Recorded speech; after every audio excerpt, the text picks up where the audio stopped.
I have to say, your career is so amazing. It's so great to see what you're doing. Thank you. And this show in particular, what was the kernel? How did you start to make this show? Well, I was kind of invited to pitch a show that would just be kind of like, what is the show that you want to do, you know? And when I thought about it, I was like, oh, what a great, invitation to dream up like a show. And I didn't imagine that it would get the green light, but I just dreamt it up without any boundaries on restrictions. And I knew immediately that I didn't want to do a show that would be in studio because I've done a lot of that, Right. Which is fine and great. But I really wanted to be out in the world. I wanted to meet people where they feel comfortable, where they live. I wanted to travel. I wanted to have a show that would like make connections across Black communities around the world, and where we could have conversations across borders about different topics that we're all engaging with, but having these very separate, discussions about it. And I really wanted to have a show that was talking about the same topics that dominate my group chats. And I sometimes see trending on social media, but often that conversation doesn't get to go very far and very deep because we don't have enough time, we don't have enough space, we don't have the research, we don't have all of these different things. And so I was hoping that we could have a show that would be able to push the conversation a little bit further as well too. And especially the fact that it's like a full hour show. I mean, that's an amazing thing for these topics to give the space. Yeah, exactly that. And, I will say I have to give credit to Anthony Bourdain's Parts Unknown, which was like a huge inspiration for the format of the show. And just this sense of like, being with people in their communities and exploring and not coming in with a set idea of what this was going to be, and instead letting the story sort of unfold, which was a new way of doing things for me. And I loved it so much. And how did you come up with your topics for each show? What does that process look like? It was a very selfish process. It was like, what am I interested in and what have I been thinking about? But that's really what helped to define season one. Some of them are very personal. The Black Maternal Health episode is very much inspired by my own experience when I was pregnant in 2020 and had a really traumatic experience in the hospital system with a particular OB. And so I just wanted to have a wider conversation about this Black maternal health crisis that has been documented in the US and the UK, but in Canada, we don't track race-based data. And so healthcare providers, though, have been saying, and researchers have been saying there definitely is a crisis here. And so I wanted to talk about the crisis, but not just about the issue. I also wanted us to imagine what is the standard of care necessary for Black birthing people to feel safe. So that one was sort of like an attempt to take this personal experience and utilize it to launch something bigger and more, hopefully something that will be more impactful. The education episode, similarly, my son is now 3 years old, and I have to think about where he's going to go to school. Prior to being in television, I did a lot of community work and a lot of work around alternative education. And so I know maybe a little too much about the education system, the public education system, and I'm honestly a little bit scared about putting him into it.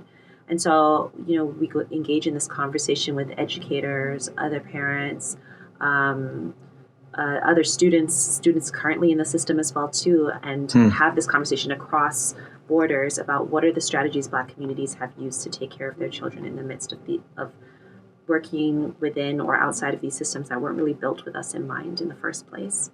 So those are very personal ones. And then there are other episodes that are I'm just curious. So like the business of Black hair. I obviously am a Black person with Black hair, but I'm not in the business. So This is not an episode about the relationship to Black hair. It's really about, the fact that this is a multi-billion-dollar industry that a lot of particularly Black women put a lot of money into, but are rarely the ones that profit from it. And I just wanted to know why. What's going on here? And we look at it from the conversation around distribution. We explore the education element, the fact that people get certified to do hair but don't have to study anything to do with Black hair in most places. And we also, talk to entrepreneurs who create these products, but once they want to scale up and reach a certain level of success, they often end up selling those products to large conglomerates, and that business no longer becomes Black owned, and what the impact of that is too. So so it's it was just an episode where I was really curious about the topic, and I didn't have, a predetermined thought in mind of where it would go, and it was really fun to just dive in.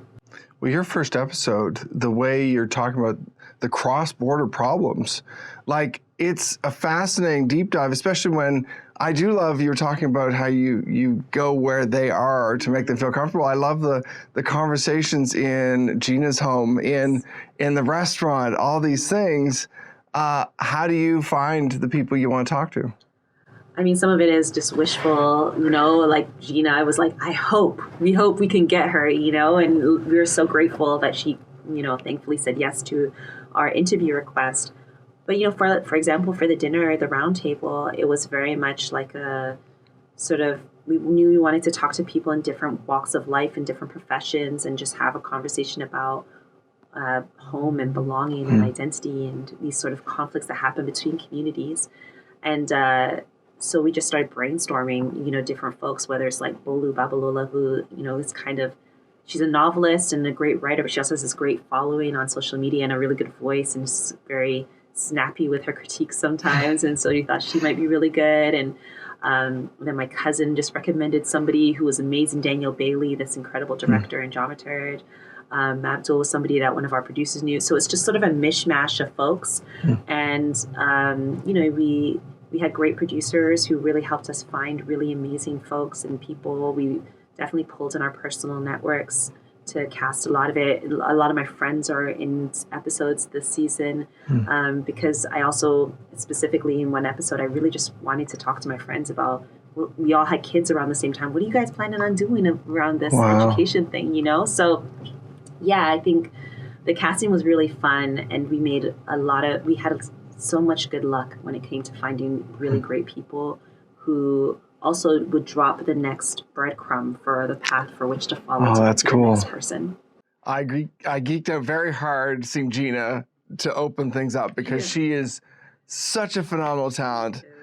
People need to, I would love to see her talk more because I think she has so much story to share. I'm curious, did you have someone in this first season that was really your big deal that you geeked out hard about? Probably Larry Wilmore. We have Larry Wilmore in our Glass Cliff episode, and he's just such a legend. He's, force behind so many of my favorite sitcoms and comedies, and he talked really candidly with us about his experience working on the Bernie Mac show. Wow. And ultimately being his contract not being renewed in the second season. He frames it as being fired.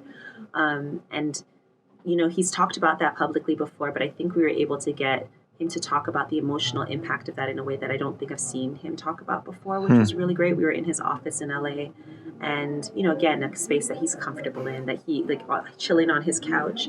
And, he, prior to doing the interview with us, told us he was having just the most intense day, but once we got in, was just so zoned in, was so ready to do it. And I was definitely geeked out. And he also says I'm a good interviewer, so I was super geeked out. He's like, "Good question. You're a really good interviewer." And I was like, "Oh my god, that's amazing." Do you touch a bit on entertainment in these conversations?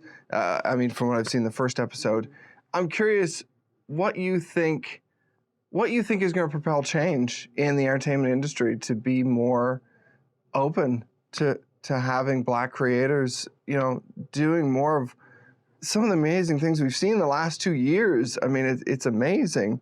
So what will it take for the entertainment industry to change? Unfortunately, I don't think it's going to be a sort of singular moment of change. I think that the last few years, going back even before 2020, I just think that there was, these really incredible pushes, with the Oscars So White campaign on Twitter and so many different things that really opened people's eyes up. And the doors did open for a little bit, but they're closing right now. As we speak, they are closing, and shows are getting canceled left, right, and center. A lot of them are shows by Black creators. Just the opportunities are drying up again. And I think, unfortunately, these things happen in waves, and it looks like we're at the end of this wave. And it makes me sad because there's so much talent and so many good ideas and so many good stories, but we're also seeing this really intense pushback against anything that looks different from the status quo.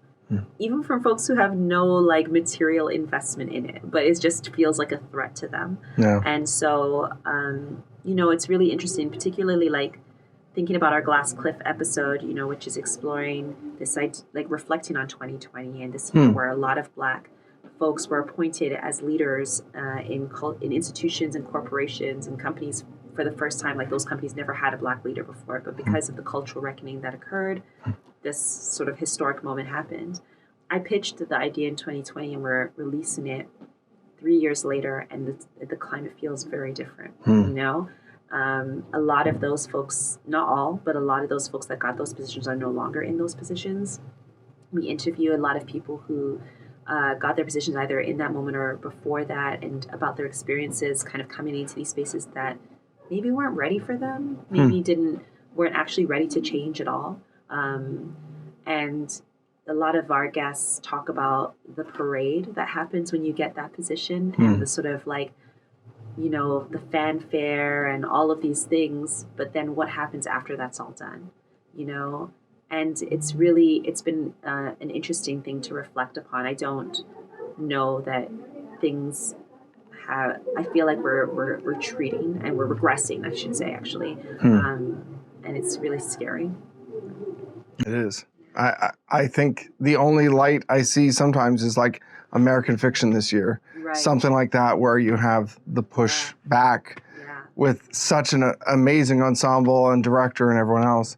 I guess just to finish up, I'm curious, when you think of people watching the show and at the end, does it open more questions? Does it not solve, but does it give people answers? Or what's the point at the end of the show for you? I kind of wrote like my goal for this series in general, and what I hope we do get to is that I hope that the questions that we start with, we end with better questions to push the conversation to a place where we're not repeating the same thing over and over and over again, which is my biggest frustration. I hope that we get to a place where we can push the conversation to ask better questions. It's not about answering the questions, it's about asking better questions so that we can move to another place in that conversation. That's great. Thank you so much for the time. Thank you.